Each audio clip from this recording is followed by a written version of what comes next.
सतनाम बंदगी साहिब, सतनाम बंदगी साहिब, सतनाम बंदगी साहिब। प्रिय सज्जनों, साहिब कहते हैं, साहिब तेरी साहिबी सब घट रही समाए, साहिब तेरी साहिबी सब घट रही समाए, एक मेहंदी के पात में लाली रही छुपाए। हे प्रिय सज्जनों, जैसे मेहंदी के पात में लाली लखी न जाती है, लाली छुपी रहती है, ठीक वैसे हमारे इसी देह में, इसी आत्मा में परमात्मा छुपा हुआ है। उनको पाना, उनका दर्शन करना और उनके स्मरण और शयन भजन और स्मरण में लीन रहने के लिए हमें गुरु के चरण जाना होगा। जैसे एक भजन में कहा और श्लोक में भी कहते हैं, साहिब कहते हैं, यूं तिलों में तेल है त्यों पत्थर में आग। साहिब कहते हैं, यूं तिलों में तेल है त्यों पत्थर में आग, तेरा साहिब तुझ में बसे जाग सके तो जाग। ए प्रिय सज्जनों, साहिब कहते हैं, यूं तिल के अंदर तेल छुपा हुआ है और पत्थर में आग छुपी हुई है, वैसे तेरा साहिब, तेरा ईश्वर, तेरा निर्बंधन तेरे पास है और जाग सके तो जाग। फिर साहिब कहते हैं,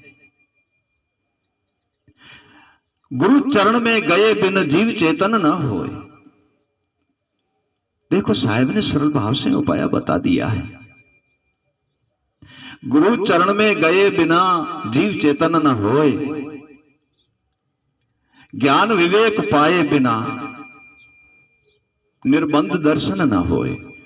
ए प्रिय सज्जनों, गुरु के चरण गए बिना जीव चेतन नहीं होता है, उनके ज्ञान विवेक पाए बिना निर्बंध निराकार ईश्वर का दर्शन भी नहीं होता है। प्रिय सज्जनों, निर्बंधन निराकार का दर्शन भी नहीं होता है। क्यों नहीं होता है? इसका कारण क्या है कि हमारे में दुविधा, भ्रमणा, काम, क्रोध, मद, लोभ, मोह, अहंकार, तृष्णा और कल्पना, ये सारी भरी हुई है। ये सब एक ही वस्तु से मिट सकती है, वह है सदगुरुदेव, वह है सदगुरुदेव का ज्ञान, जिनको पाने से ये भ्रम का अंधेरा जितना भी है, जितने भी है, सारे भ्रम के अंधेरे हैं, ये सारे ही मिट जाएंगे। और जब तक यह मिटता नहीं है, तब तक तो दर्शन होना महाकठिन है, तब तक जीव जागृत नहीं होता है। और मन, ज्ञान की प्राप्ति नहीं है तो मन दृढ़ नहीं रहता है, शब्द की प्राप्ति नहीं है तो सुरता भटकती रहती है, और अनुभव की प्राप्ति नहीं है तो बुद्धि स्थिर नहीं रहती है, और जब तक विवेक की प्राप्ति नहीं है तो सोई आत्मा जागती नहीं है। हे प्रिय सज्जनों, इन सर्वे ही वस्तु को पाने के लिए हमें सदगुरु के द्वारे जाना पड़ेगा और उनके भजन और स्मरण में लीन रहना पड़ेगा और उनकी भक्ति और भाव और स्मरण करना पड़ेगा। साहिब कहते हैं, जागुरु के चरण में निजपत नाम लिखाए, जागुरु के चरण में निजपत नाम लिखाए, सत की शैन गुरु समझाए दिया, अब काल कभी ही न खाए।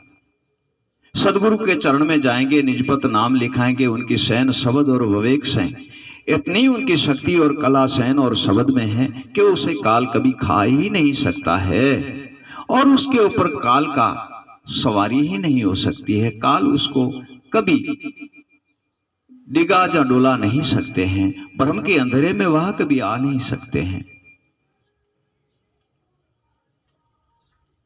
सदगुरु शैन शब्द बिना ये कल्पना कौन मिटाए। साहिब कहते हैं, सदगुरु शैन शब्द बिना ये कल्पना कौन मिटाए, ले ले गुरु ज्ञान विवेक को, ले ले गुरु ज्ञान विवेक को, आत्मा तत्व पद पाए। हे प्रिय सज्जनों, विवेक की जब जागृति होती है तब हम आत्मा तत्व को चिन्हते हैं, आत्मा तत्व को चिन्हते हैं तब परमात्मा परम तत्व में लीन हो जाते हैं। और जब परम तत्व में लीन होते हैं तो अभिगत पुरुष अविनाश का हमें दर्शन प्राप्त होता है और उनके दर्शन करते हैं। साहब कहते हैं गुरु ही, जो गुरु की लीला है उनके बारे में साहब कहते हैं, गुरु ही अपरंपार है जो सर्वे सैन समझाए। साहब कहते हैं गुरु ही अपरंपार है सर्वे सैन समझाए, देकर सैन शब्द की वो अभिगत भेद बताए। सर्वे वस्तु सदगुरु से हमें प्राप्त होती है। हमारे जितने संत हैं, बड़े बड़े संत हैं, ऋषिजन है, मुनिजन है, ज्ञानी है, तपेश्वरी है, योगेश्वरी है, त्यागी है, वैरागी है, उद्यासी है, वनवासी है, जितने भी है ये प्रिय सज्जनों, उन्होंने अपने आप के लिए कुछ भी नहीं किया। वह संसार के लिए करते हैं, संसार को उपदेश करते हैं, संसार को बोध करते हैं, संसार को सैन और शब्द से समझाते हैं। फिर भी संसार नहीं समझती है तो संत और गुरु का क्या दोष है? उसमें उनका कोई दोष नहीं है। ये जितना दोष है सो हमारा ही है। और संत जिन तो भिन्न भिन्न प्रकार से समझाते हैं। ये तो संतों और गुरुजिनों की दया है जो हमें संत और गुरुजिन भिन्न भिन्न प्रकार से समझाते हैं। उसी रास्ते पे हम नहीं चलते हैं और उसी सैन को हम समझते नहीं हैं, तो इसमें दोष सदगुरुदेव का तो है नहीं और हमारे संत जिनों का तो है नहीं। संत तो आप में आप ही परिपूर्ण है, चलते चलते अलग जगाते जाते हैं, जगत को चेताते जाते हैं। जो चेत लिया, जो जागृत हो गया, उसी ने परम पद को पा लिया। जो सोए हुए हैं वो तो खोए हुए हैं, हर चीज में कोई प्राप्ति नहीं कर सकते हैं। क्यों नहीं कर सकते हैं? कि संत और गुरु जिनों की बताई हुई रास्ते पे नहीं चलते, उनकी राह पे नहीं चलते हैं। और फिर किसी के पास जाते हैं तो पूछते हैं हमें तो संत या गुरु हमें कुछ समझाते ही नहीं है। क्या समझाएं? क्या समझाएं? उपदेश करते हैं, संत विवेक के द्वारा समझाते हैं, ज्ञान के द्वारा समझाते हैं, शास्त्र के द्वारा समझाते हैं, संत सैन और शब्द के द्वारा समझाते हैं, गुरु भजन और वाणी के द्वारा समझाते हैं, और संत और गुरु आपको वर्णन, अर्थ, अनुभव के द्वारा समझाते हैं। इनसे ज्यादा संत क्या कर सकता है? संत कुछ लेता नहीं, देता है अनमोल। साहिब कहते हैं संत कुछ लेता नहीं, देते हैं अनमोल। बिन पूंजी बिन कमाई, देता है अनतोल। संत लेता नहीं, देता है, और देता है अनमोल चीज देता है, और कोई तराजू में तोल करके नहीं देते हैं, अनतोले ही दे देते हैं, बिन भाव और मोल के ही देते हैं। परंतु हम नहीं रखते हैं तो संतों का कोई दोष नहीं है, गुरुजिनों का कोई दोष नहीं है। हम उस वस्तु को जानते नहीं है, पाते नहीं है, समझते नहीं है, अपने मान बड़ाई, अहंकार और अभिमान में डूब जाते हैं। तो संत और गुरु की सैन और शब्द को हम नहीं समझते हैं तो संतों का कोई दोष नहीं है।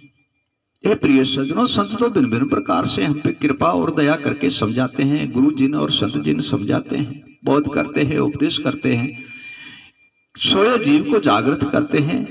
फिर भी वो जागृत नहीं होता है, भ्रम के अंधेरे में भटकता रहता है और लोभ और मोह अहंकार में डूबा रहता है और सदा आलस और निंद्रा में सोया रहता है। तो संत और गुरु क्या कर सकते हैं? कुछ भी नहीं कर सकते हैं।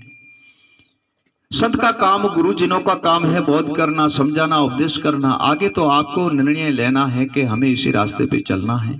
आपका वैराग जागना है कि इसी रास्ते पे चलना है। आपको लगन लगानी है कि इसी रास्ते पे चलना है। आपको प्रेम करना है कि इसी रास्ते पे चलना है। संत ने कभी ये नहीं कहा कि माता पिता, घर गृहस्थी, स्त्री और कुटुंब परिवार को त्याग दो। नहीं, ऐसा संत नहीं कहते हैं। अशुभ कर्मों को त्याग दो और शुभ कर्म की प्राप्ति कर लो। जिज्ञासु गृह आश्रम में सिद्ध रहो और निर्बंधन निरंकार की भक्ति और स्मरण कर लो। संत तो यह उपदेश देते हैं। संत आपको घर गृहस्थी त्यागने के लिए नहीं कहते हैं, माता पिता, गुरु, संतों को त्यागने के लिए नहीं कहते हैं। फिर भी हम जागृत नहीं होता है, हम नहीं समझते हैं, उनकी सैन और शब्द को नहीं सुनते हैं, नहीं समझते हैं। जैसे साहिब कबीर कहते हैं, सुना पर समझा नहीं, मिटे न मन के मोह। साहिब कहते हैं सुना पर समझे नहीं, मिटे न मन के मोह, पारस तक पहुंचे तई पर रहे लोह के लोह। सुना पर समझा नहीं, सुन तो लिया लेकिन समझा नहीं, तो उसका सुनने का कारण क्या? और कोई वस्तु की प्राप्ति तो उसे हुई नहीं, क्योंकि समझा ही नहीं उसे, खाली सुना उन्होंने। पारस तक पहुंचा, गुरु तक गए सही, पारस तक पहुंचे सही, पर रहे लोह के लोह। कारण इसका क्या है कि उसके भ्रम के जो पर्दे थे ना, वो मिटे नहीं। गुरु से लगन नहीं लगाई, भ्रम के पर्दे नहीं मिटे, घट के अंधेरे नहीं मिटे। गुरु से लगन होती तो मिट जाते, भ्रम के अंधेरे मिट जाते। उसके अंदर पारस के अंदर पर्दा पड़ा था, और पारस लोहे को लगा ही नहीं और पर्दा मिटा ही नहीं, तो वह लोहा पारस के कंचन कैसे बन सकता है? हम गुरु के बताए हुए ज्ञान और शब्द और शयन और भजन और वाणी और उनके विवेक पे चले नहीं, और भ्रम के पर्दे कैसे मिटेंगे? और भ्रम के पर्दे नहीं मिटेंगे तब तक हम निर्बंधन निराकार की प्राप्ति नहीं कर सकते हैं। हे प्रिय सज्जनों, हम निराकार निर्बंध की प्राप्ति नहीं कर सकते हैं। हाँ, जब गुरु के बताए हुए रास्ते पे चलेंगे और दुर्मत और भ्रम का पर्दा है वो टूट जाएगा, तब हमें ज्ञान और विवेक और वैराग, गुरु शयन, गुरु शब्द, गुरु भजन और वाणी और स्मरण, ये सर्वे ही प्राप्त हो जाएगा। तब हम जीव जागृत हो जाएगा, मन बुद्धि जीव आत्मा जागृत हो जाएगी, और निर्बंधन निराकार का दर्शन करके परम तत्व परमात्मा के दर्शन करेंगे और सर्वे बंधन से मुक्त हो जाएंगे। सतनाम बंदगी साहेब, सतनाम बंदगी साहेब, सतनाम बंदगी साहेब।